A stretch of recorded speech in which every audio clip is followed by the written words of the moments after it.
Welcome. I'm Leonard Elijah Shemtob, And I'm Amir Araghi.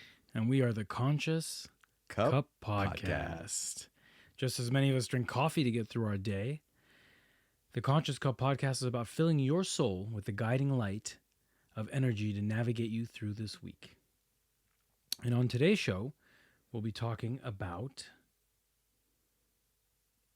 Many things. We're going to be going through the grind, which is the spiritual events, filling your cup, which is the main topic. And this week, it is the 7 densities of consciousness. Yeah, oh, great. I love that. We're back-to-back weeks of 7. That's Last wonderful. week was the 7 steps of attainment, right? Yes. So we're at 7 densities of consciousness. And then after that, we're going to go to what's brewing, which is... the news and the events of the week. We peek into the current state of global consciousness. And finally, to spill the beans, where we discuss our weekly spiritual tasks that involve both you and us and our personal reflection on them. And with that, we ask you, what are you filling your cup with? Welcome back. Welcome back to the Conscious Cup. It Good feels to see you, good. man, Amir. Feels good to see you too. Amir hosted a amazing solstice group meditation last night that literally knocked me out. I don't know what happened. I was with him for probably 70% of the way, I guess. All of a sudden I wake up and I'm like, where's my phone? What happened? Where did everyone go? It was great. I mean, it was really great, man. You did a great job. He leads amazing meditations. Thank you. I do appreciate that. Yeah. It was funny because when I... Oh my God. Really hot today? What? All right. So your cup is being too... It burned my tongue. By the way, that's heat hot, not spicy. We don't drink spicy tea. You're right? Whew. All right. Hold on tightly, let go loosely. Yeah. But yeah, when I came in, you told me about that, and you said, and my reaction was, what? I was like, I actually want that to happen during those guided meditations, because I think, and that's the reason I do them at 10 p.m. because I know a lot of people sleep around that time, but I think it is really nice to go into that state and from there really go to sleep, because I think your conscious and subconscious work simultaneously at that point. Absolutely. And you just melt into it. So at first people were very adverse. Was this the first one you've done with me online? No. But so you've seen it, because I literally tell people, I'm like, go in your bed. Yeah, like, but I usually go in your stay bed up. and do Usually it. I make it through. Yeah. But this time I had gotten ready for bed. Yeah. I had done all the things I do before bed, and I was like, you know what? I mean, it's early. I don't like to sleep at 10, Yeah. But I was like, let me just do everything, because I do want to be relaxed. And I had a long day. My dog was up the night before, blah, blah, blah, blah, blah. I didn't get the best sleep the previous night. So I was kind of like, you know what? If I do fall asleep afterwards, so what? Right. And of course I gave myself permission and I took it. That's the best thing, right? It was wonderful. And what I actually do every night before I go to bed is I put on some affirmations, because there is that time period of the window while you're falling asleep where your brain goes into theta, and at that point your subconscious is open for reprogramming. Right. So I've been doing this now for 4 or 5 years. How is that, by the way? It's fine. There's an hour and a half meditation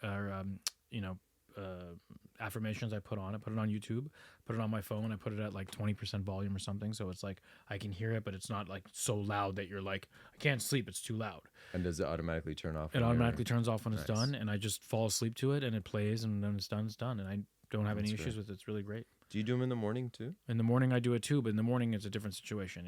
I write them down, I listen to them. I'm more conscious. This is more of a subconscious reprogramming. Well, I think those two go hand in hand, sure. Right? As you go in, you come out with it too. It's really powerful to kind of combo those two together. With the thing with the morning one is, and Amir, just to clarify, if for those who are interested, is I play 2 or 3 affirmations videos. I have one that I did on Bringers of the Dawn myself for my other channel Hollywood Frequency. By the way, if you haven't read Bringers of the Dawn, pause the podcast, but before you do, like and subscribe.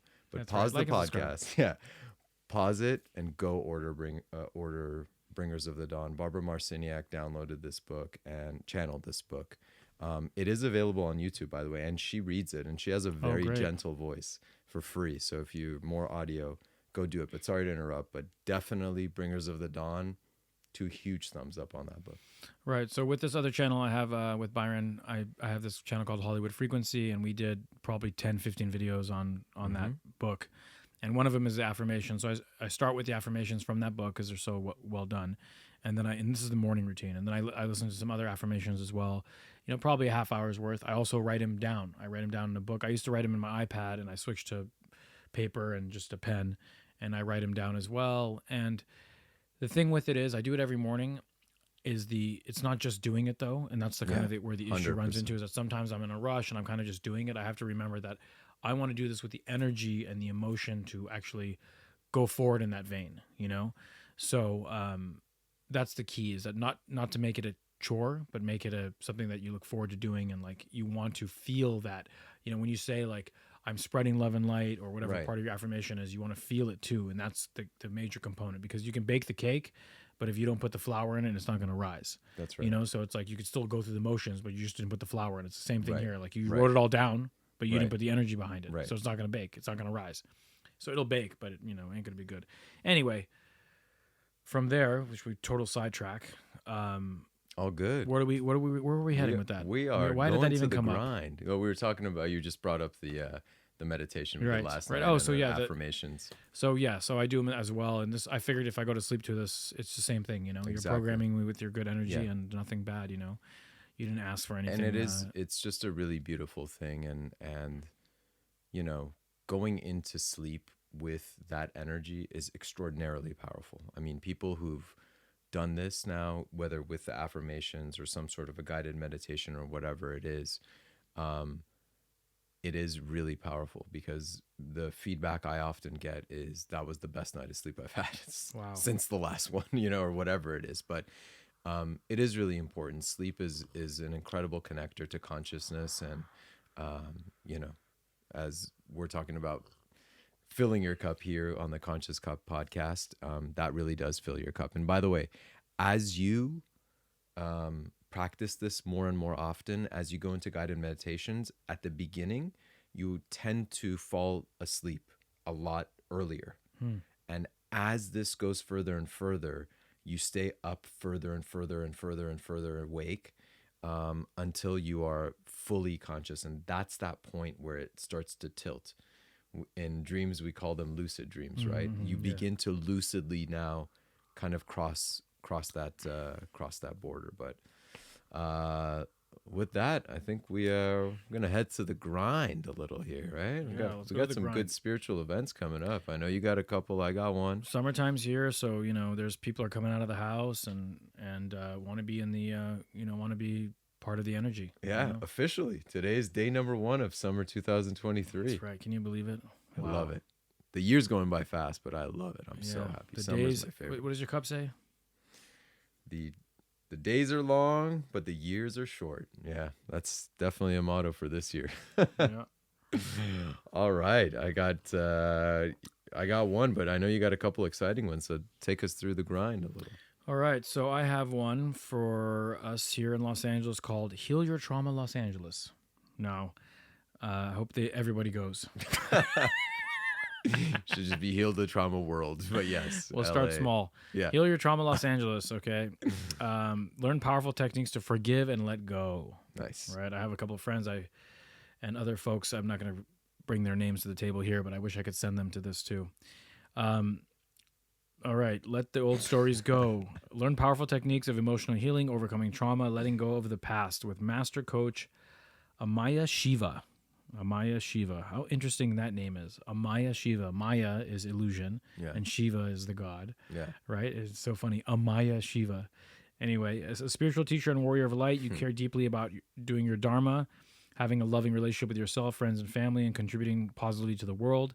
But for many of you, meditating, going to yoga classes, or being a good person aren't enough to bring true fulfillment and emotional happiness.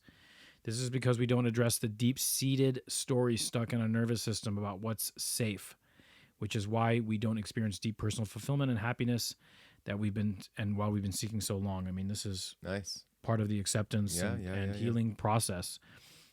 So this person is going to go through it. They have a whole bunch of stuff. Let me just give you the basics here real quick.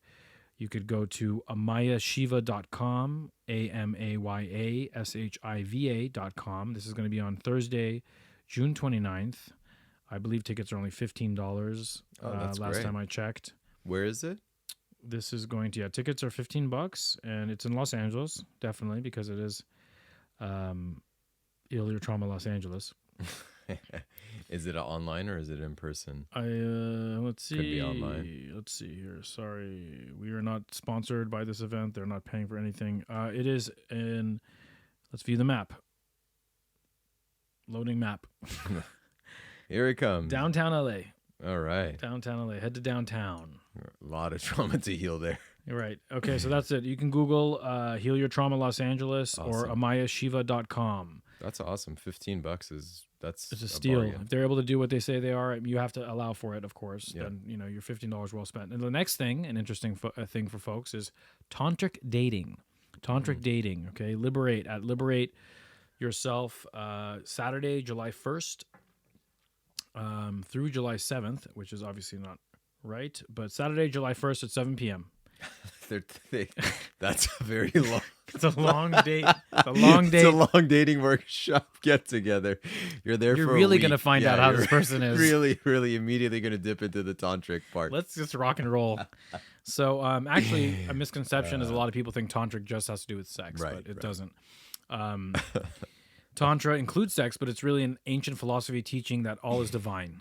Through learning to live in the divine present moment and meeting others from this place, magic is possible in a way conventional dating would not or could not even imagine or predict. Ooh. Subjects will include why am I not finding love? How can I date with love and awareness? And how can we experience dating without the rigid rules, rituals, and rigidity that we so find in what we consider perfect love? Okay, this is a woman named Catherine is going to be leading this. This is at a place called Liberate Yourself. Liberate is a fantastic place. I've gone there for classes before. This is in Sherman Oaks. It is on Ventura Boulevard. Yeah. Yes. Oh, I've seen that. 13323 Ventura Boulevard in Sherman Oaks. That's between Woodman and Coldwater, just FYI. I've gone for many things. They've had live music nights there. They've had yoga there. They have crystals on the front stage, Palo Santo, all that kind of stuff. It's a great place. Amazing. Definitely go there. Definitely add them to your Eventbrite list because they have great events, or just go on their mailing list because they have good stuff. And they do this one every so often. Hey, we're all looking for love, and hopefully we can cultivate it within ourselves and attract it in a partner as well. Anyway, those are the two events that I was bringing to the table, and I know you have a couple of exciting ones too. I got one, and I was really actually excited to find this. This is the Self-Realization Fellowship. Oh, yeah. So if you've been to, a lot of you know Lake Shrine. That is on Sunset and Pacific Palisades. That is owned by the Self-Realization Fellowship. That's Promenade Yogananda. Yeah. So exactly they're going to be covering his teachings. This is the 2023 World Convocation. I didn't even know that they did this, but apparently this is a yearly thing that they do. It's coming up July 30th through August 5th. It is a combination of online and in person, but I know a lot of you that are listening are native to SoCal and live in Southern California. So if you do have a chance to do it in person, I think it's actually really, really beautiful. I'll kind of show you, and then we'll give you the link, but it is a full week with just a lot of events on a daily basis, including meditations and online kind of fellowship, things. guided meditations, question and answers. It's incredible. I mean, it's full. It goes recharging the body with cosmic energy. Yeah, mastering techniques of meditation, building a spiritual fortress. It's really, really cool. So it's like a boot camp kind of in a way. Yeah. So what does this cost? It sounds like it's going to be expensive. They actually have the costs really broken out in multiple tiers. So it depends. You can do individual sets, or you can do the whole thing. But it's you a la carte or the combo meal. Yeah, and it depends. You can also just select some events that are in person. You can select one event that's online. So it's really, really cool. Definitely check it out. You can just search Self-Realization Fellowship, and this will come up. Again, it's the 2023 SRF, which is, again, Self-Realization Fellowship World Convocation. Should be really, really cool. And just a dovetail If you haven't been to Lake Shrine, go. It's really awesome. We should do a date. We should do a thing there. We should do a thing there. Yeah. And we go afterwards. We can have lunch in Malibu. Totally agree. We should totally do a thing there. We'll have a field trip for the book club. We should do it. Yeah, I would love it. Yeah, that would be Who really doesn't like cool. it? The weather's nice. Weather's beautiful. We can do a beach day. We could do this thing. We can make a full thing out of it. Do you have a VW bus? We need to get one. We need to get the Conscious Cup VW bus. That would be hilarious. We're gonna set up a link down below to donate. Yeah. So we can get a VW bus. So Leonard wants a GoFundMe every week. Look, man, we're not getting paid for any of this stuff. Was it Little Miss Sunshine? Yeah, they was had that a the VW one where bus. they have VW bus? I Who always think of that. doesn't like a VW Yeah, bus? that's great. That would be great. Yeah, we'll get an extended one so we can fit everybody on the bus. But all right. So now that everyone's on the bus, figuratively, we're gonna head to the main topic, the 7 densities of consciousness. And I got a lot to say on this. I mean, now look, you guys know. If you don't know, I have no idea. We take turns bringing our topic to the table, and this is Amir's topic. So I had no idea before reading it. Actually, if you noticed, I usually read the beginning part, but I couldn't figure out what the main topic was, and I didn't ask him before. So I was lost and at a loss for words when it came time to read it because I didn't know the main topic. So that's why he took over. So if you listen to all of our episodes, I always do the intro. Yeah. He had to take it over because I didn't know what this was about. So when I saw, or when he said the 7 densities of consciousness, I got excited because I know so much. I got videos about that. I mean, I've been talking about 7 densities forever. I don't know if it's the same stuff, but I'm sure there's overlap. But anyway, awesome, really exciting. Yeah, this is really, really awesome. I want to, before we kick into that, and I do promise at some point one of the topics that I bring will be numerology and kind of going through that in depth. That's a really powerful thing that I like. It's interesting I bring that up because just this week in one of the classes that I teach, someone was like, you got to do it because I don't know it. And 4 other people were like, we know it, but you got to do something on numerology because it is really powerful. But the reason that I bring that up now is because before we really dig into the 7 densities, and by the way, I'm using, this is the first time I'm actually using text with regards to this. And I do want to shout out, this is from The Prism of Lyra. Amazing. Another one of those just amazing books. That is... I believe his name is Scott Priest, who helped Lisa Royal Holt, who actually channeled this book. And if you don't know Lisa, she's amazing. She channels 2 beings that I know of. One is Jermaine and another one is Sasha. This book is from Sasha, and it is incredible. It is just really, really beautiful. So this is I'm going to be reading it, the actual definitions from that portion from Prism of Lyra, and then really going to be opening this up. I love to hear them. I want to see if they're the kind of the same densities. And one of the big reasons I want to do this is because language and harmonizing our language and definitions is really important. And with the 7 densities of consciousness, it really lays out the different layers of consciousness. There is no above, there is no below. It's just various layers, right? It just, it's like all is one. Exactly. It's like trying to take out a layer of the onion and say, well, this is the true piece of the onion. It's not, it's all together. It doesn't matter. Whichever way you want to go. If you want to look at it this way, that one's higher. If you want to look at it this way, this one's higher. So it doesn't matter about that, but it's a really, really beautiful pathway to it. But going back to it, these densities of consciousness are really, really interesting because they talk about things all the way down to the physical level, all the way down to the highest levels of physicality. Why I want to talk a little bit about, it's not even numerology per se, but it's just the viewpoint of, I think, both Leonard and I, and the viewpoint of this book, in that there is an infiniteness that exists. It's all that exists. Right, which is undefinable. It's not untangible. Can't put it in words. Yeah, you cannot. There's nothing. So it's just this. You can't even say thing, right? It just is. Often or the group is called isbes on a few of them because isness became into beingness. But before we go there, so if you look at that as the number 0, the first movement in the fragmentation after 0, just like math, would be the number 1. And from after 1 would go into 2. And so this fragmentation starts to pick up. So the idea of that is, and I'm just going to describe the first 2 because I don't want to, this is not about numerology, but just to make sure we're all on the same wavelength. So if this infinite isness begins to have a thought of, who am I, let's say, right? And that Bringers of the Dawn looks at it that way. Prism of Lyra looks at it. Many, many books look at it this way. And that thought sparks the creation of this universe, our particular universe. I want to be really clear. This gets confused often. Our universe is not the Earth. Our universe is not the Milky Way galaxy or our solar system.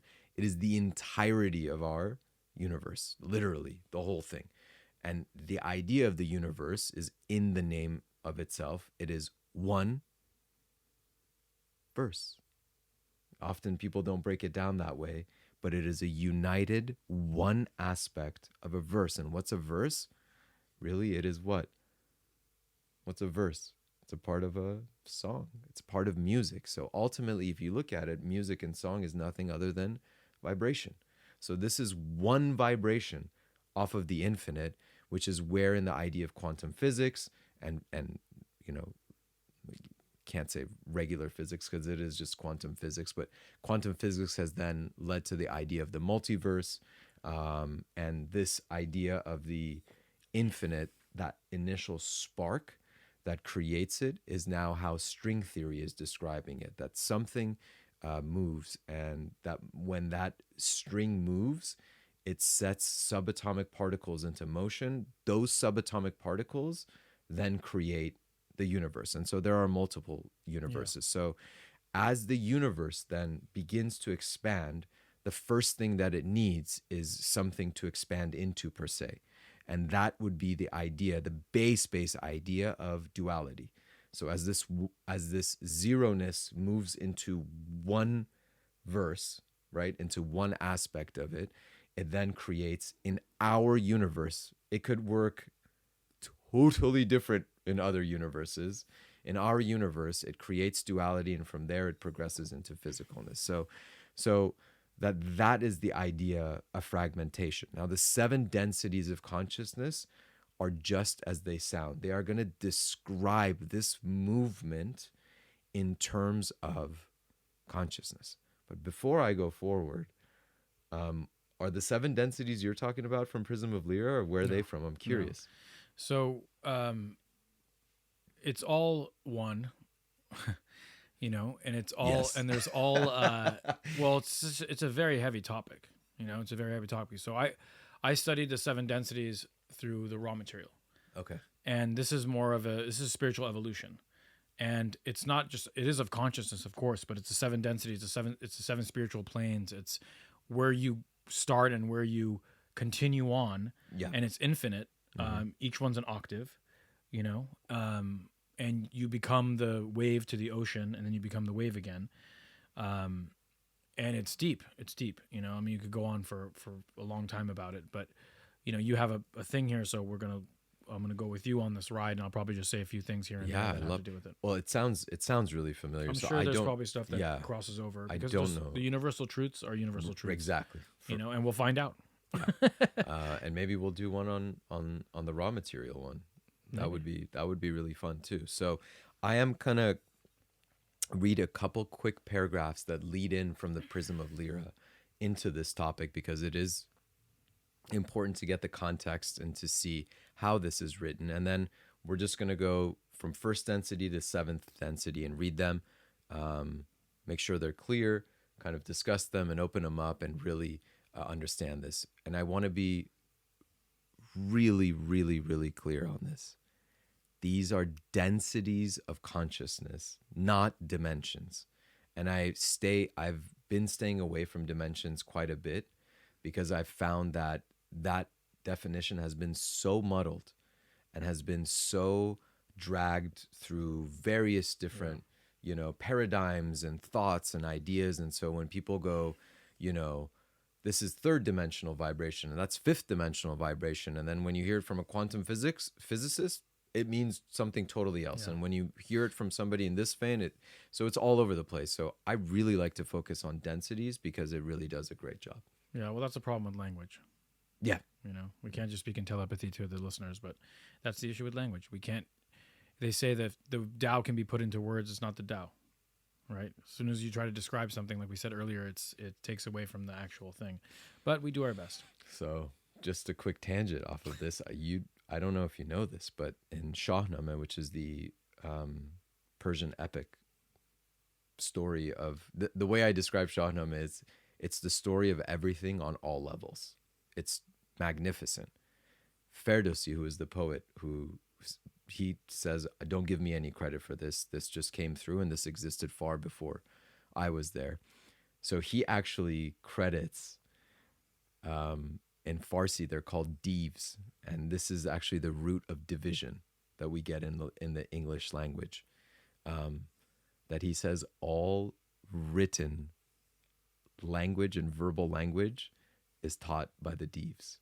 And if you think about it, language is the division, right? Yeah. In that way, which is really, really powerful. But anyways. They also talk about Anunnaki and the Tower of Babylon and language, right? Like they knocked down the Tower of Babylon and they gave 50 languages so that no one could communicate with each other properly. They took away telepathy. I mean, this is just one theory or myth or whatever you want to call it.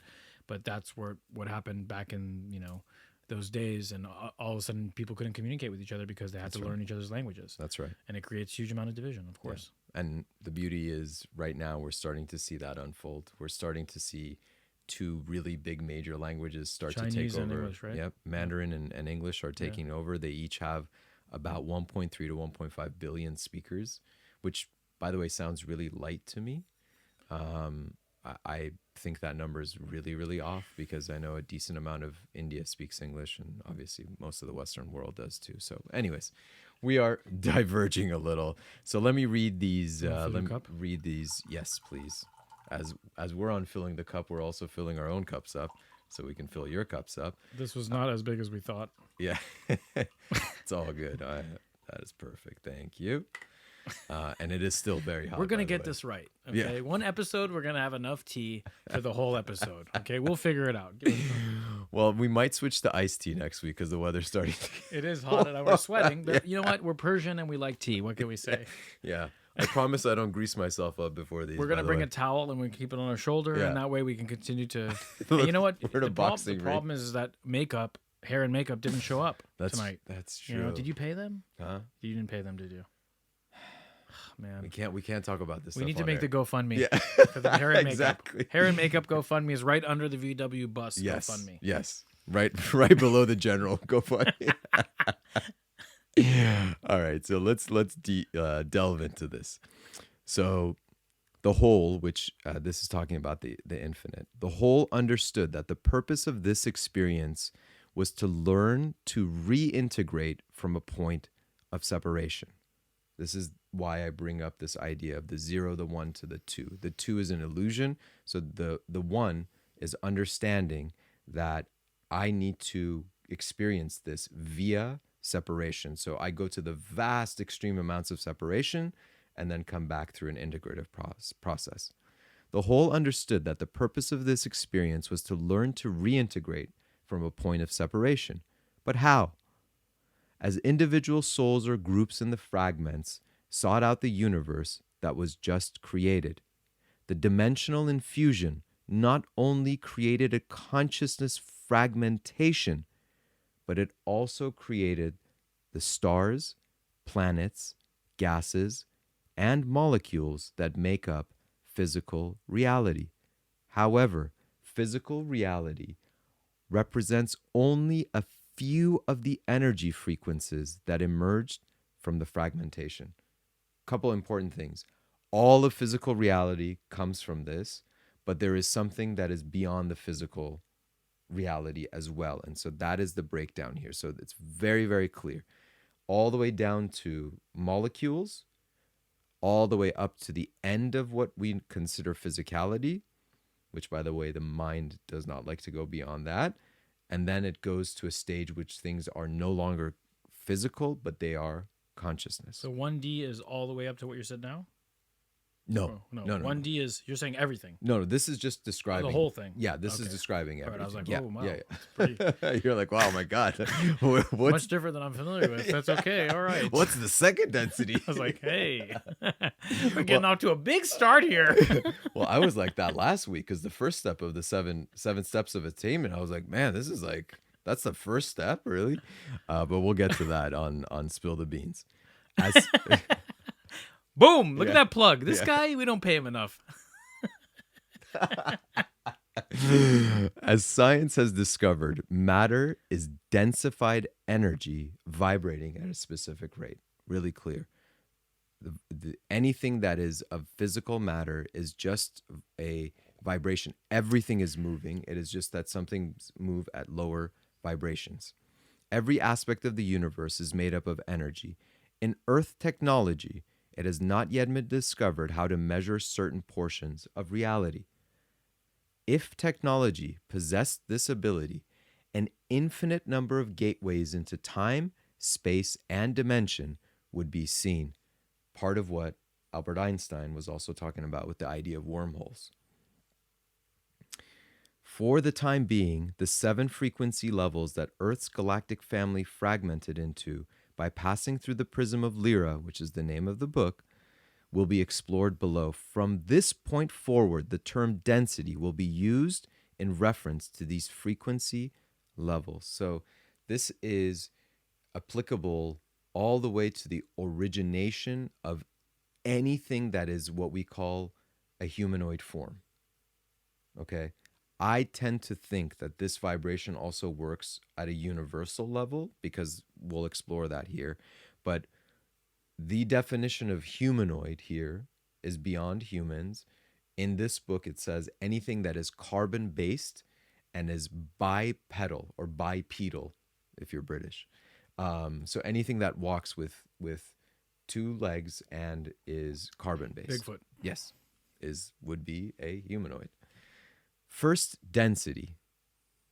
Awareness as a point. Physical matter. Rocks, minerals. Literally. Okay. This frequency level is the most basic. It provides matter and energy for the creation of atoms and molecules. The basic life forms of mineral and water, for example, are all operating from first density frequency. Humans possess this frequency within themselves as well. It makes up the basic genetic codes. Right. So in the raw material talk, we basically, everything is, all these densities are mirrored to our chakras. So a rock has all the chakras, but not all activated. So a rock is just activated in one, which is the first density. Mm-hmm. There's planets that are just in first density. They just have no actual conscious life is there. They just have rocks and minerals, and that's it. And they're evolving because planets are also doing their own evolution 100%. Too, right? And there's planets that are at 5, and the vibration of the habitants of the planet have to match with the vibration of the planet, right? So like our chakras are right. It all has to work. So when you're ready to go up, the chakras go up too. So everything aligns. It's all vibrational match. It all has to match on the same frequency. So for example, Saturn is a 7D planet, right? But if we go there, we can't see anything. So if we actually travel there, we'll say, "Oh, no one's there." Right, nothing's there. Nothing's there. Well, we can't. We're not on the vibrational frequency to be able to go into the club to see who's there. Just like we don't see infrared and ultraviolet and radio waves and all of those. Absence of proof isn't proof of absence. Beautiful. I love that. So it sounds very similar, but it sounds, if I'm hearing it right, it sounds like the raw material talks about density 1-to-1 with chakras. Okay. That's awesome. Okay. But we have further openings. It's not like if I'm in 3D planet, it doesn't mean my chakras stop at 3. No. Right. You have the potentiality. It's you actually have more. You have activation of 4 potentially, activation of 5. You can have activation of further chakras, but you're not at it's much more complex, right? Mm-hmm. But it's like you're at a vibrational frequency that matches with this planet. And like they're talking about right now how the 3D, this planet is moving to 4. right? So what happens is they say these dual bodies kids are coming, the dual body babies, they have the frequency to be able to be on this planet as a 3D planet. Also, if it turns into 4, they can still be here as well because they have the vibrational signature to be able to be in a 3 or 4 planet. That's what they're talking about. These indigo children and all that. Right. Is the D in that density or dimension? It's all density in the raw material. They don't use dimension. They don't use dimension. But some people say dimension. That's what I'm saying. There's all types of folks. That's why. But they don't say dimension in the book. It's all density. That's why I just want to be really clear that this is density. That's density. It's slightly different, but it sounds pretty similar. So first density again, Rocks, awareness minerals. As a point, it is physical matter. Remember the idea of a point. This will come within the numerology conversation when we do this one podcast at a time. Second density, awareness as a line, biological matter, development of group or species identity. The consciousness expressed by second density vibration does not possess self-awareness or ego. Most species within the plant and animal kingdoms exist here. However, their placement and density depends upon many additional factors, including the presence or absence of ego. So I think this is very, very... same as the raw material. Okay. So very straightforward. And again, I'm being a little bit particular on this idea because it helps us visualize. First density is a point. Second density becomes a line. And so essentially, nothing in this has ego. It is completely non-sentient. There is no awareness to it. There is no separation, but it exists as kind of a unified whole. These trees are not sentient, but they really do link themselves, right, in that element. Through the fungus internet. Correct. So mycelium. Yeah. So for example, your dog, right? Like my dog. Well, first of all, there's levels of this, right? Yes. There's 2.1, 2.2, 2.3, and up. So you may have a dog that, what we actually do, let me take that back a second. So what we do is, what was that? Okay. When you talk about interesting stuff happens. Yeah. So when we... Guitar? What was that? Could have been a string on the guitar. It's all about vibration. So dogs, right? We'll take a dog and we help dogs go from 2 to 3. Correct. So we help them to identify as an ego. We help them to create a sense of individualization, to remove them from the pack. Correct. Right? Remove them from the pack and create an ego for them. Hey, you are this dog. We treat them as a human almost, right? And we really pretty much do. And we're giving them that sense of identity that they wouldn't have had in the pack. And we help them along their journey. That's absolutely. I have to share this because this is one of my favorite topics about how this occurs. And dogs are, right, like you talk to most dog owners, I would say forget most, all of them will say no, my dog is very human-like it's got its own personality. And the reason that this is not only are we separating, but our interaction with them, right? It is all about interaction. So this, I love this. I got a tangent off of this. Joe Rogan had Sadhguru on his podcast. Yes, I remember that one. You talked about the plotting the plants and all that. Yeah, which is an amazing podcast. And so, excuse the accent, but I'm gonna do a Sadhguru accent here. Boy. And it was wonderful. It was really, really great. So Sadhguru is talking about how in nature, animals will never overeat because they come from abundance, and that there is no meaning for scarcity. So the animals go and they get their fill. If a lion kills an animal, a deer, it'll have its fill. It leaves it. The hyenas come, they eat their fill. The vultures come, they eat their fill. The insects come, the smaller rodents come, whatever. And so he's talking about this. He goes, animals are just in abundance. They're in the flow. There is no separation. And Joe Rogan goes, man, not my dog, Sadhguru. Not my dog, man. He's like, if I gave my dog food, he's like, he would just keep eating till he exploded. Sadhguru. Every dog owner knows that story. Yeah. And Sadhguru pauses and he goes, well, Joe, This is because your dog has become like you. They both burst out in laughter. But it is that interaction that causes the dog to then do that, because the human now is in control of its the food. Yeah, absolutely. So it's in scarcity. It doesn't know where it's going to come from. A dog will die. Cats won't. Dogs will, they'll die probably after a few days. They can't handle it. Domesticated dogs that we have. So anyways, that you're absolutely right. So second density again is what? Plant and animal kingdoms are here.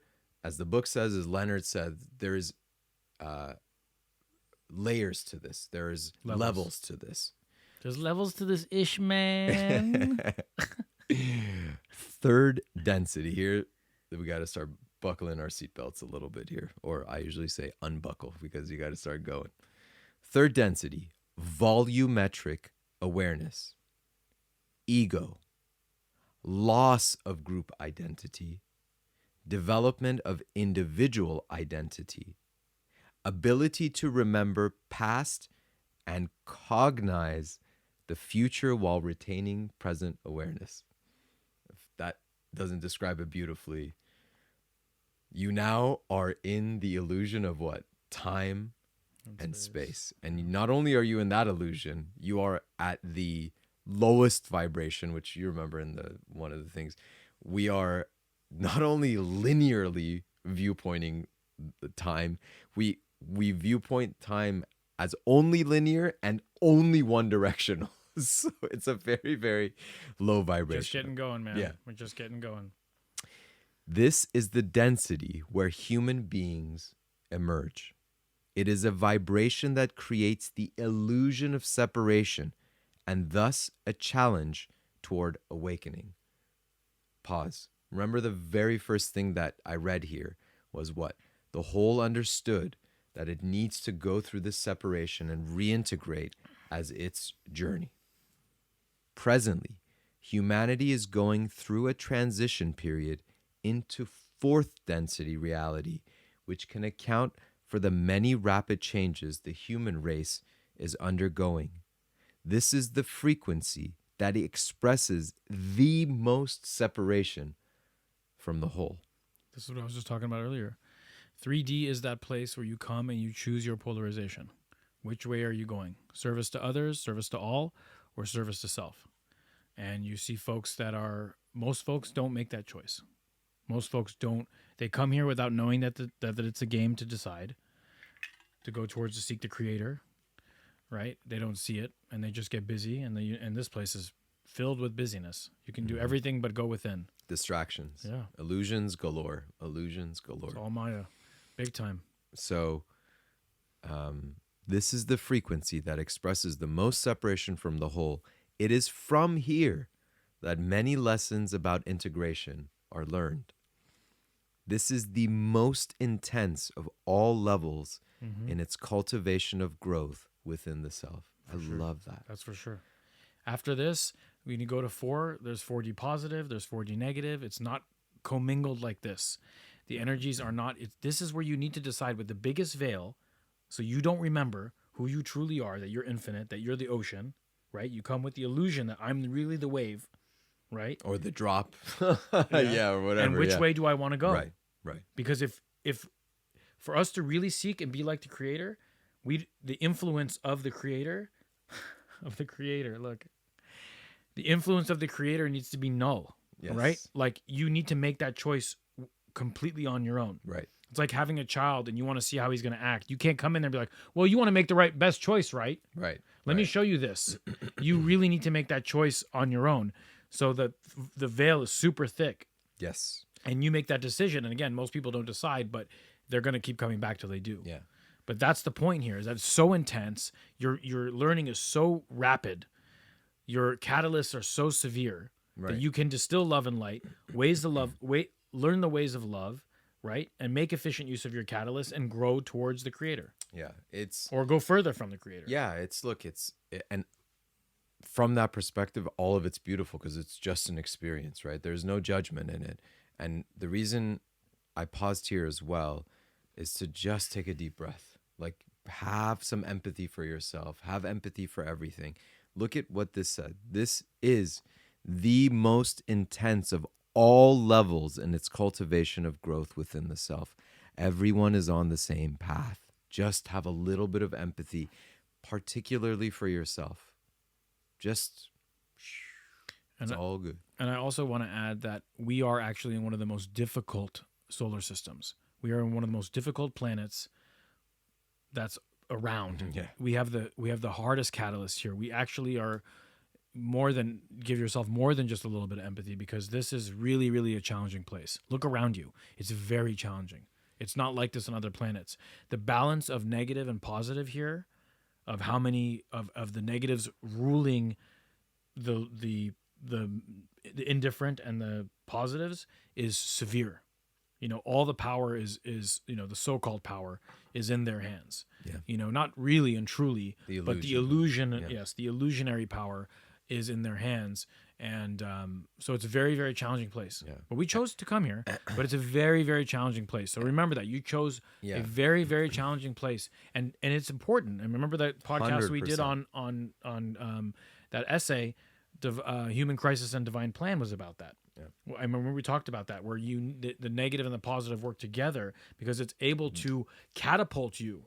So it's needed. We either come here as from higher densities down to help, right? Like I know Amir has and is, and I know I am as well. We come from higher densities down. This isn't like an ego thing or whatever. It's not like that. It's not what this is about. You probably are too, because you're listening to this. And if you do some research, you may find out that you are. You may find out you're not. Yeah. But either way, people come from a higher place to help, and there's also people who come here because they need hard catalyst. And we come here too to that extent too, because even as a wanderer, you're coming back because you get to refine and define. You get to come to a place that's very intense, and you learn a lot quickly. It's like that part of the Matrix where he goes in and they like plug him in, and 2 minutes later he comes out and he's like, I know Chinese or whatever, right? Right. It's like, this is that kind of place. Like your lifetime is like this, even though it doesn't seem like it. Right. And you come back and like, wow, Yeah. look at all that I experienced. Yeah. It is. It's the shortest too. Yeah. It's the shortest of all the duration of the rest. This is and from what I read and what I know, this is the shortest time period too. 3D is the shortest time period.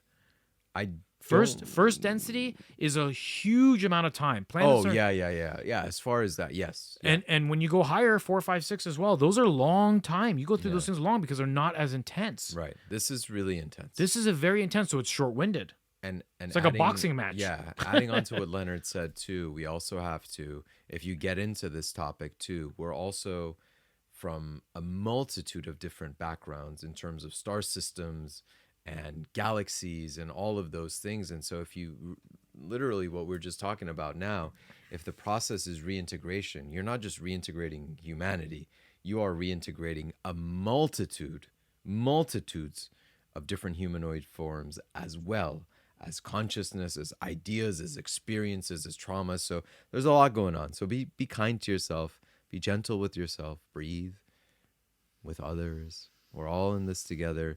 No one's ever going anywhere else. We're all here. Cetaceans, which are dolphins and whales, presently exist simultaneously in third and fourth densities and are transitioning out of third along with humanity. I love the way that this describes it, because in this, everyone is transitioning. There is, at this point, the fragmentation is at such a point that there is, I won't go there. We're moving there. I stopped myself from opening a can of worms before, because we need to discuss this. The consciousness of primates exists in third density as well. The evolution of primates is becoming increasingly apparent as one begins to observe them, displaying several characteristics that were once thought of as indigenous only to humans, such as language acquisition and pathological behavior. Side note, have you seen Chimp Empire on Netflix? Watch. It's awesome. You see the basic movements of humanity in these primates, and you look at it and you fast forward to our times and you're like, man, we are not very different than these guys at all. So the second part of this, cetaceans, dolphins, and whales, generally speaking, and primates are in third density. Cetaceans specifically are moving with humanity from third density into fourth density, which leads us to fourth density. Fourth density. These are the loose definitions of this. Containment of volumetric awareness, superconsciousness, reintegration of group identity without loss of ego identity. That's a big one. As vibration increases, perception of past, present, and future becomes more fluid, along with the ability to interface with multidimensional and multi-density realities. Huge. That line is huge. Let me read it again.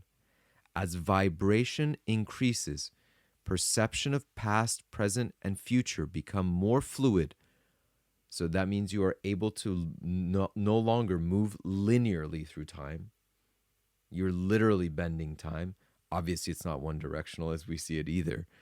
And the ability to interface with multidimensional and multi-density realities.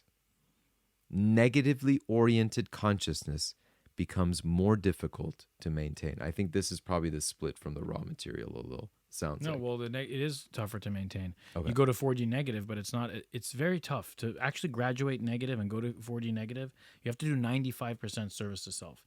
Imagine the levels you have of selfishness, and you're doing it all times to actually get to that point. Very few people, and the raw material talks about it, very few are able to graduate to 4D negative. It's very difficult, and eventually they have to go positive if they want to continue for their soul to grow.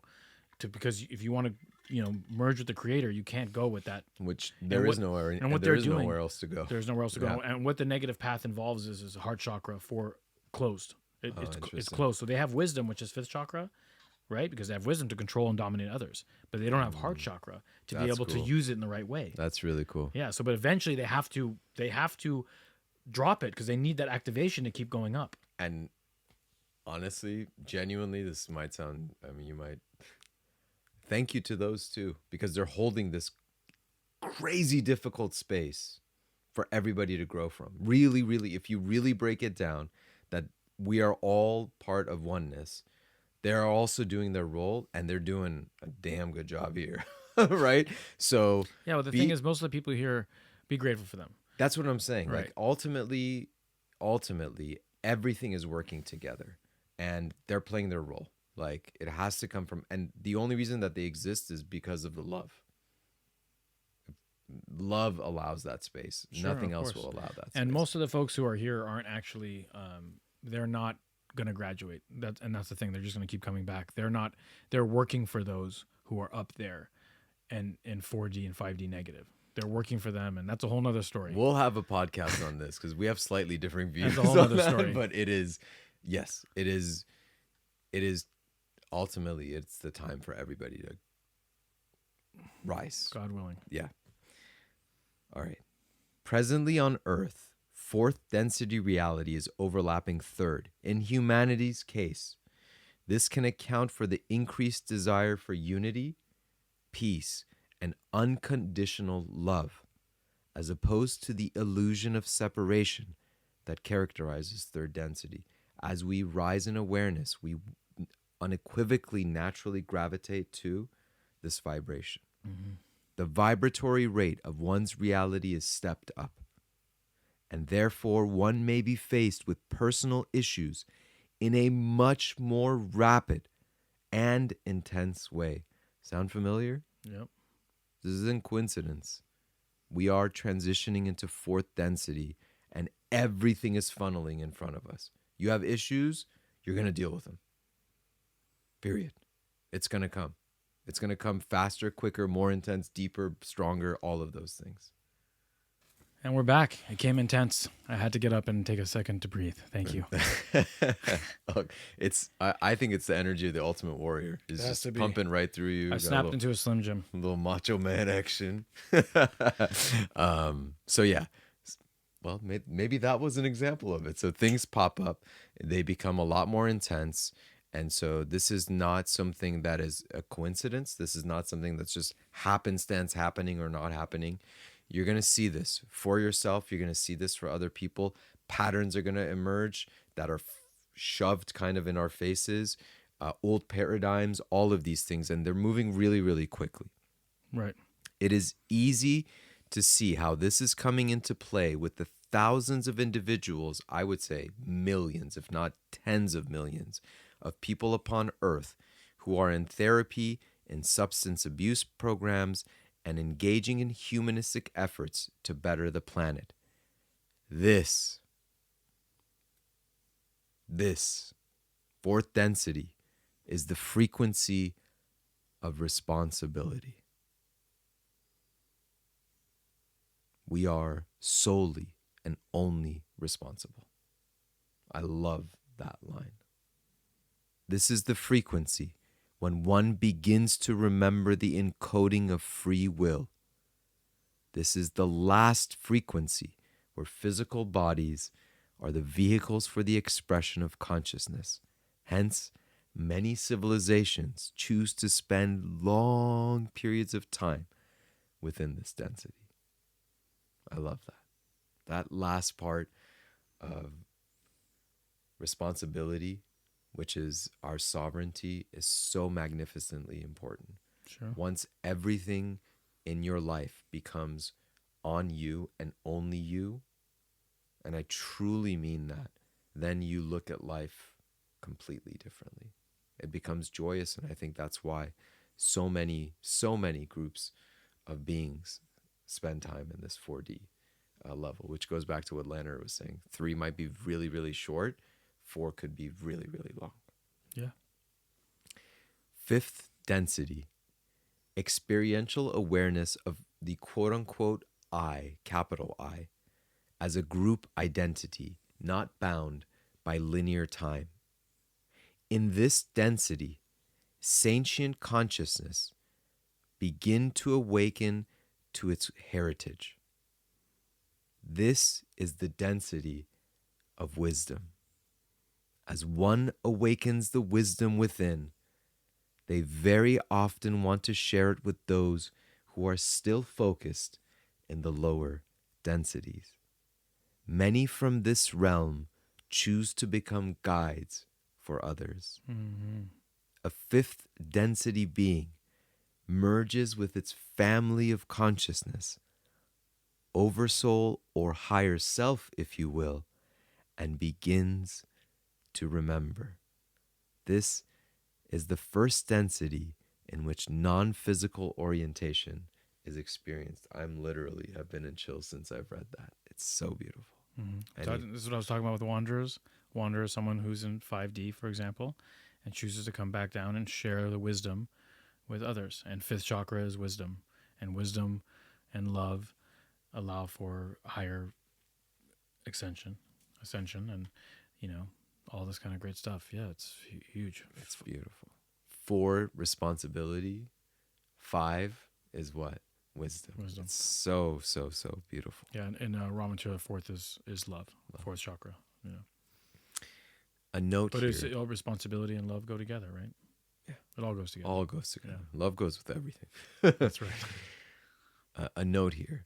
There is no clear-cut distinction when transitioning from 5th to 6th and 6th to 7th densities, because these densities are not physically oriented.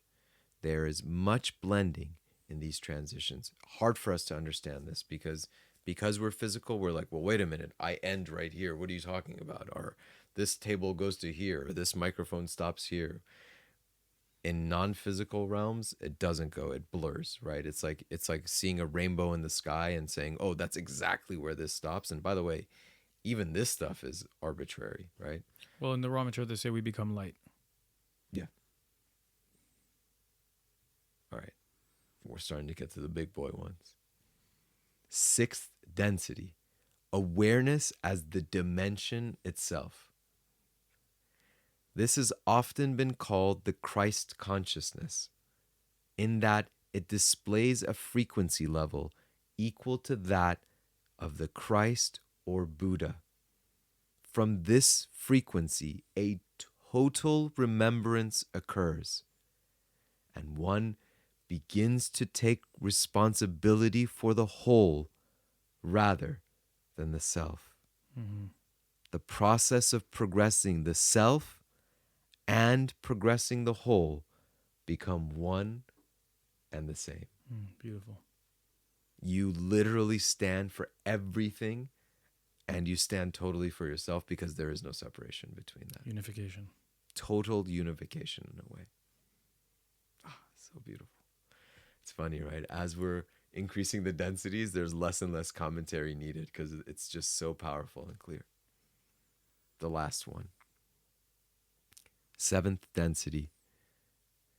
Awareness as the multidimensional experience, group matrix identity, or social memory complex.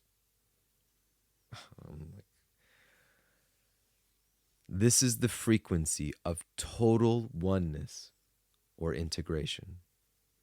Those who vibrate to this frequency are merged in identity and become a mass conscious whole.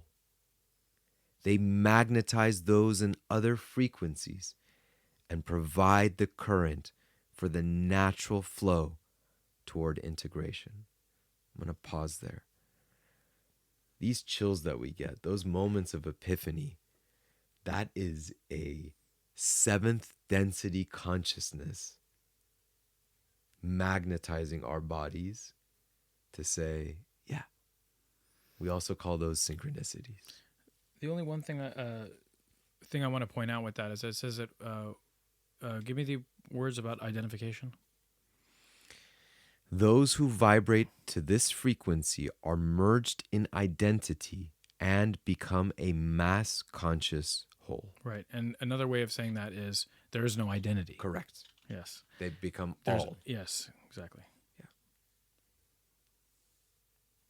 Once the 7th density beings reach critical mass, I love this, they will progress through the prism of Lyra and reach the next octave where another adventure awaits. As I mentioned earlier, same, yeah. Beautiful. I'm going to reread that because I didn't read the middle part of that line on purpose because I just wanted you to hear it.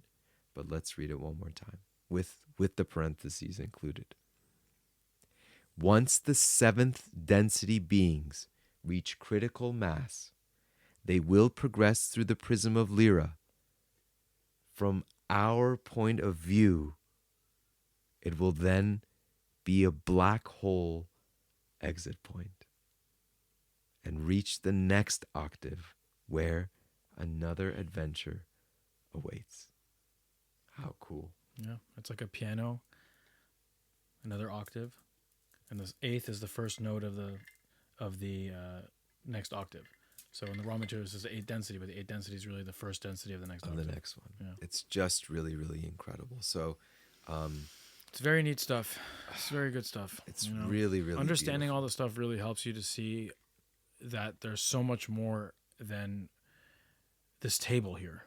You know, there's so much more than just this earth. And you know, I mean, none of you here on this listening to this are materialists, but you know, how can you be a materialist? It's like really burying your head in the sand. Yeah. And the paradox is that the 6th and 7th density ones are all material as well and non-material as well. Everything becomes when I say materialist, it's somebody who believes that after life, that's it. There's no afterlife. I'm just this body, and I'm just this body, and when I pass, there's nothing. It's completely blank. It's end. That's it. That's why they want to extend life. Right. They want to extend life, and I don't want to die. I want to live forever. I want to live forever because they don't think that there's anything afterwards. The paradox in that is that the longer they actually will live, the chances of them hitting that wisdom become greater and greater and greater. Right, but at the same time, the more they're delaying their growth, their ultimate growth. Yes. Yeah. I mean, it could be that way too. Yeah. If the point is to get out, I mean, it's not the point, right? Like the point isn't to get out, but I'm saying is that it's in spiritual evolution, the goal at some point is to get to the next octave, right? So if I stay in level 3 because I don't want to, I'm afraid of what's at level 4 or whatever it is, and I stay at level 3 for 10 million years, right? Because I transfer my consciousness from this body to a new body, and I do all these games. Well, I'm still in 3, where my peers are now in 4, 5, 6 potentially. Right. Well, the question becomes, how aware are you at that point? Are you even able to transition those. We got to do a podcast on this, by the way. We definitely need to do a podcast. Anyway, this is just awesome. But stuff. it's fantastic. For so if if you see it too, always remember, black hole light doesn't escape them either. It's not that we don't understand it. Quantum physics will tell you this as well. It is that it is ununderstandable, or inunderstandable, if you want to call it that way.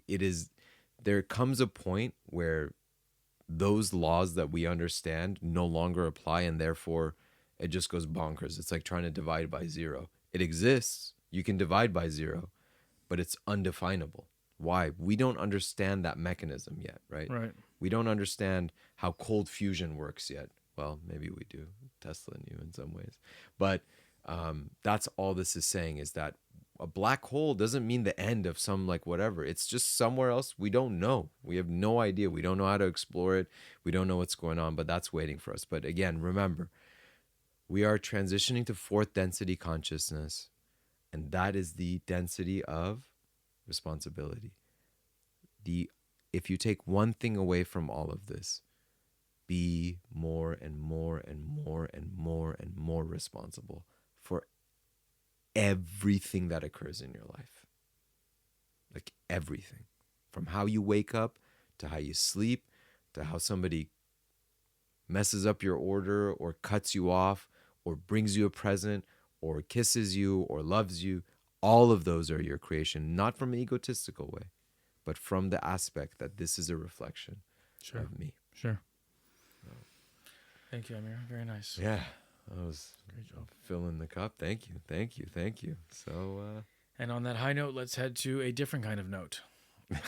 A what's brewing news events note. Let's go. Amir is the one who's compiled this week's wonderful topics of news for us. Got a couple. I do have a little update within what we spoke about on our podcast last week, but news just came out. This actually came out today, that Britain has seen an extra 100,000 heart attack and stroke deaths since the pandemic. Just a note. You can put the pieces together. What about we're not safe till everyone's safe? Well, these people are clearly safe at this point, right? Do you remember all that whole campaign? Did you remember? Did you see that? The "We're not safe until everyone's safe" campaign. I didn't even remember. I don't remember. It was great. Someone sent me a video, and it was every single. It was like, this is how propaganda spreads. It started that way. So this is how propaganda spreads, and it showed every single news channel, saying the same thing. We're not safe until everyone's safe. And then they had the president, they had the vice president, they had Fauci, they had every single person saying, it was a slogan, we're not safe until everyone's safe. We're not safe until everyone's safe. And, and it's like, yeah, well, everyone wasn't safe. 100,000 extra people died of a heart attack. Awesome. What was remember the podcast a few times ago? Predictive programming. Yeah. Keep drilling it, and that's what propaganda. What was the first one, by the way? Do you remember the very first slogan that happened when everything got closed down? What was it? 2 weeks. Yeah, 2 weeks to reset the curve. Flatten the curve. All we're trying to do is to flatten the curve. Yeah, 2 weeks. Anyway, so 100,000 additional deaths have occurred since the beginning of the pandemic. Wow. You're not allowed to question this. It's just not feasible, but do question it. I mean, really do question these things. I was mentioning to Leonard, extra 100,000. Let's just make sure. Let's just bring that word to the table. Extra 100,000. Not that there was only 100,000. Not that that's only any case, shape, or form, but it's an extra 100,000. What's the total number then? And this is, well, I don't. But this is the part. You're 3 years in now. There's no denying. Like, numbers at that point. Well, I want to congratulate everybody on this podcast for being open to hearing this stuff. Yeah. And also, it's okay if your opinion on this has changed. 100%. It's so okay. Some of you were pro, and as of late, I've talked to some of you, and you guys have changed your opinion, and bravo to you. It's not about that, but what I'm saying is that it's okay to look back on things we did and say, you know what, I didn't make the best move at that time, but I did what was best for me. I thought was best for me, but now I look at things differently. I mean, what's the point, right? To evolve and grow. So, it's totally okay that we have changed. People can change their mind. It's okay. That's the whole point. That is the transition from third to fourth density consciousness. You begin to let go of the ego. You begin to let go of being right or wrong. You begin to let go of anything, and you grow from there. As the attachments to ideas dissolve, you become more and more liberated. You begin to become bigger. You begin to observe things more neutrally. That's all it is. The reason that we do What's Brewing is to bring ideas to you of news and events that are going on right now that are not talked about. Look, there needs to be an empathy here. Yeah, I mean, where in what world would 100,000 deaths in any situation not be brought up? Like if there was a war, and there probably is deaths that they don't bring up. But I remember when I was younger during Desert Storm, I think 2 soldiers died or something, and it was such a big deal. 2 soldiers died. 2 soldiers died. Everyone was talking about it. 2 soldiers died in this Desert Storm, and it was like there's an extra 100,000 deaths. Extra. How come that's not in a front country page? that has like 65 million people? How come that's not front page? Yeah. That's extra 100,000. Why is that Right. not front page? Well, we know why it's not front page. Yeah, but Anyway. remember these things. I mean, this is not one person that should die. It doesn't matter. This is not about up or down in any circumstance off of anything that's going on. But look, the example you bring is very, very valid. What do? 3,000 people died, which they should not have died. And I shouldn't say should not have, but you want empathy. On September 11th, 2001, 3,000 people approximately died in the U.S. What do? For 20 years, we went on a rampage and have killed 1.7 million people. 1.7 million people in 2 countries. Yeah. When was the last time you've heard that number? Well, once you investigate 9/11, and then you'll find out some real fun stuff. That's a whole other story. Yeah. We'll do a podcast All on right. that too. Next, We've got a lot of topics. Next, yeah. Are we going to talk about the accounting error today or no? Which one? The I think it was like some $1 billion accounting error. You didn't hear about that? I didn't. Maybe I'll save it for next week. Okay. It's a good one. I do have something along those lines to share though. Again today, which is June 22nd, JP Morgan, this is a headline that has come out. JP Morgan Chase is fined by the SEC. Listen to this number. Mm-hmm. After mistakenly deleting 47 million emails. It's blatantly ridiculous. Mistakenly. So, Yeah. What happens there? By the way, what are included in those emails? You want to take a guess? Of course, I know what it is. All of the Epstein. Yes. Epstein emails and market manipulation emails are gone. That makes dealing with the lawsuit discovery easier in the future. Sorry, we deleted it on accident. And by the way, this is just to shout them out, Wall Street Silver on Twitter. But I've probably deleted not even 47 emails in my life. What was in that email? 47 million emails. 47 million emails. How much stuff was in those emails? Yeah. Think about it. Like maybe some guy's got a couple of emails that he shouldn't have. Right. A couple. 47 million. I'm not 1 million even. Yeah. Not 1 million emails. If they told you 1 million emails, you'd probably still have the same reaction. 1 million emails? They had 1 million emails of bad stuff. They got 47 million emails.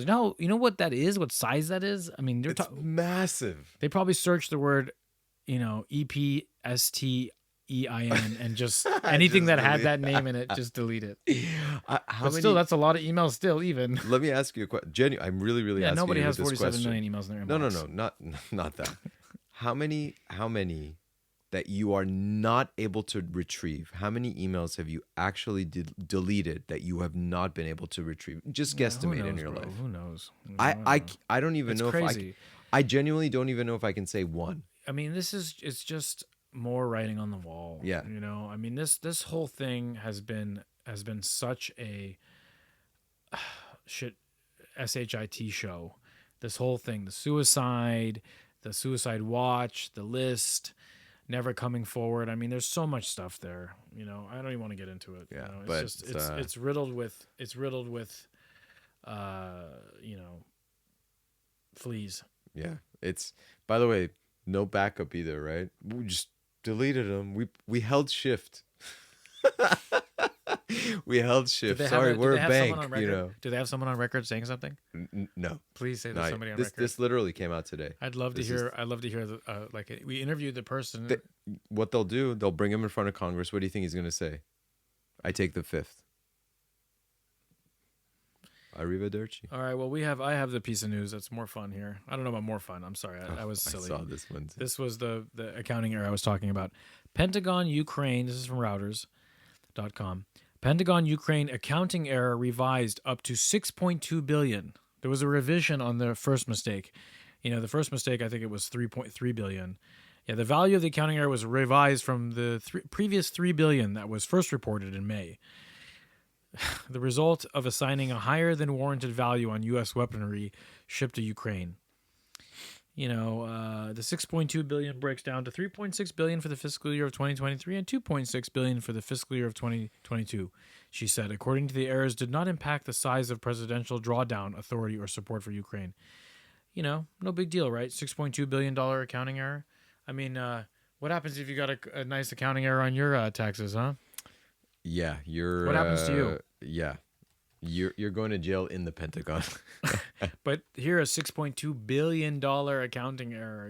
It's like, man, it's wild. This and people have to pay this, right? We pay. Who pays this? We pay it. We pay it. It's we laugh and say, oh well, it's the government, this that, but who pays for the government? By the way, September 10th, 2001. Do you remember what happens? This is the day before 9/11, right? Day before 9/11. Donald Rumsfeld goes in front of the Congress and says, we cannot account for, this is 6.2 billion, which is an outrageously large number as an error, okay? Not total, like I've made an error of $6 before. You know what I mean? Like you don't even make errors of like tens of thousands of dollars. Like it just doesn't happen. The fact is, a week later they revised it to double. Amount. September 10th, 2001. You might not know this, and if you don't, all of you should do this. Donald Rumsfeld goes in front of Congress and says, we cannot account for, not error, we can't account for $2.3 trillion. Who was Donald Rumsfeld? The head of? He was the Secretary of Defense. Yeah. He is essentially the leader of the Pentagon. 2.3. What happens the next day, by the way? Where the records are supposed to be held in the Pentagon got hit by a plane. What happened today with JP Morgan? We pressed delete. Sorry. What happened the next day, September 11th? The files that we could have actually reconciled, 2.3 trillion. Like, think about that. They can't find. It's not that, like, they spent it, they overspent. How's that responsibility? Yeah. How's that responsibility? That's total 3D, right? Yeah. Third density consciousness to the max. Again, remember, it's an illusion, right? Dude. So that's all you need to remember. It's an illusion. But okay. That's what's happening. Let's spill the beans. Talk about what was last week's task? Spill some beans. Last week was yours. We had a cool one. Give us the revision of it. It was the 7 steps of attainment, and we were supposed to reflect in and see where we are on the 7 steps. I actually did this. Shout out to Amir. Shout out to Amir for asking me to send me my podcast notes so that he could carry it around and really be a true warrior. Yeah, it was a true Conscious Cup warrior. Thank you. I found, and I'll let you just describe them, but I hit 1, 3, 4, and 6 often. So for me, those were the ones that just kept hitting. 1, 3, 4, and 6. And it was often kind of, when I felt one of them, it would almost sink into another one. Specifically 3 and 6 often for me really start to merge. Do you want to describe those? I have the notes too. Sure. But 1 was awakening to wonder, putting the world outside yourself. This stage involves recognizing the vastness and wonder of the universe. Yeah. And then when he's talking awe, about like 3 and just 6, I know that off the top of my head. 3 is harmonizing with nature, and 6 is effortless action. Wu Wei. yeah, Yeah. that effortless action a few times, and it's Do you they're want to bring all one kind up? of like One up that you want yeah. to discuss? Um, yeah, I did a I did a really really long hike this week, and as I began to kind of merge into nature, it was almost like a 9 mile hike, and I'm not exaggerating. I probably ran like 2/3 of it. Wow, good for you. Like I was on it. I was on one, and That's great. the next day I felt it, and I hike a lot. But this was was a long one. Right. Um, and it was really interesting because I hit two challenges that has never happened to me before. I fell as I was going. Not anything major, but you I see saw some that. I was of wondering about that. I was going to ask you. yeah, and and towards the midpoint of it, I actually also, it's like really small now, but something stung me too. What was going on? And in that moment of getting stung, it hurt really, and I have a high pain tolerance. I'm not saying it from an egotistical level at all, but it hurt so bad. Like I was like, oh my God, this What feels was it, like bee or a wasp or what? I have no idea. I was walking, and then as soon as I picked up to go like back into a full run, as soon as my arm moved, Bam. I felt like the bite, like I felt it like hit, and before I could even turn, it was gone, whatever it was. And in that moment, all of a sudden, I literally, Leonard, like I was like, man, if this was something major, I don't know what, and it hurt so bad, and I just decided, I was like, this was just a challenge I put in front of myself. Go. And I started to just flow into nature. And it was like, it just started to go. Like it just started to, and at this part, I'm going a little bit downhill and there was a lot of uphill left. But you got to remember, this is on hikes, right? Like your most challenging is to get to the midpoint because that's pretty much Uphill, most of the uphill. The last bit of it was significant uphill. And it was right after I had like this sting from whatever it was. And it, like, man, I'm getting a lot of chills tonight, but it just became effortless. Like all of a sudden, it was as if my legs were just moving and I was just going. Interesting. And it was, this was a physical thing. But but in that moment when this happened and I made that conscious choice of, oh, this was a challenge I put in front of myself and I just let it go. And by the way, I forgot probably a third of the way back. I looked down and this thing was inflamed like to the size of like a $50 coin. God, the worst. But but it was just like, it was such a reminder for me of like, whatever it was, it almost like the practice kicked back in. This week's practice kicked, but that effortlessness, which if I'm not wrong, that's stage 6, right? Yeah. Just took over. Like I was just, at that point, it was like I was like a 5-year-old running through a field. Like it was so incredibly beautiful to challenge yourself on that level physically, but then for the consciousness to kick in, it was really cool. So thank you for the exercise. It was awesome for me. It was really good job. Cool. Yeah. Good job. Thank you. Yeah. How about you? Man, I had an interesting week. You know, I got to tell you, I struggled a lot this week. I had a lot of stuff come up this week that was challenging. I didn't refer back to this as much as I should have. You know, a couple of times stuff happened and I tried to look at things and say, what do I feel like is the best way to handle this? That would be like I mostly thought about how can I be in alignment with nature? How can I just be a bee? You know, how can I just be the bee that goes to the flower and takes the pollination from one flower to another and so on? And,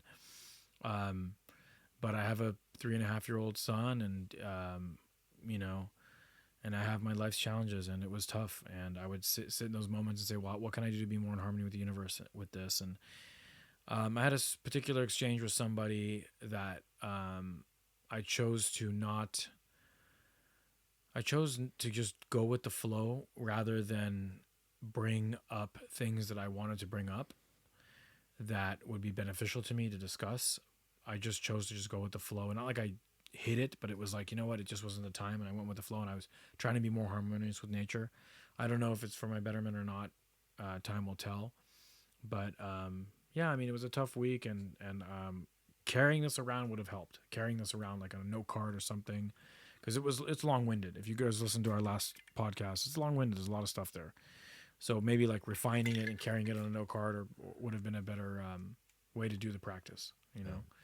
But you know, it's a never ending learning lesson here. Was there anyone in particular, the just the flow one, that you found yourself like reoccurring on one of the steps? It was just I played mostly with that, with being in the flow, being in the harmony with nature. Okay. You know, and like trying to put myself in that position to do the Wu Wei, to be like, what's the effortless action I can take in this moment? Let me get out of the way. You know, I read something that was like, when you pray, you keep praying for all these things to happen for you, and there's no room for God to do what he needs to do for you. So it's like, you know, basically like get out of your own way. So it's like, you know, the Wu Wei is allowing the universe and nature to run its course, and for me to step aside. And I would sit there and say, well, like, how can I step aside and let things flow? And in some scenarios, it's hard to find it. And to be honest with you, sometimes that is the getting in the way. Sometimes it is the overthought of how am I in the way, which almost causes that. But the analogy I love, going all the way back to the beginning of the podcast today, Bringers of the Dawn, right? It says, listen, when you place an order at a restaurant, you don't keep calling the waiter back and you're like, hey, by the way, this is what I ordered. And you don't go into the kitchen and you don't tell the chef, this is what I ordered. And you don't tell him how to cook it. You don't leave. You wait. You sit. And if it comes and it's not what you want, order again. But don't keep ordering before it's gotten there. All right, man. Hopefully this week will be a little bit more smooth.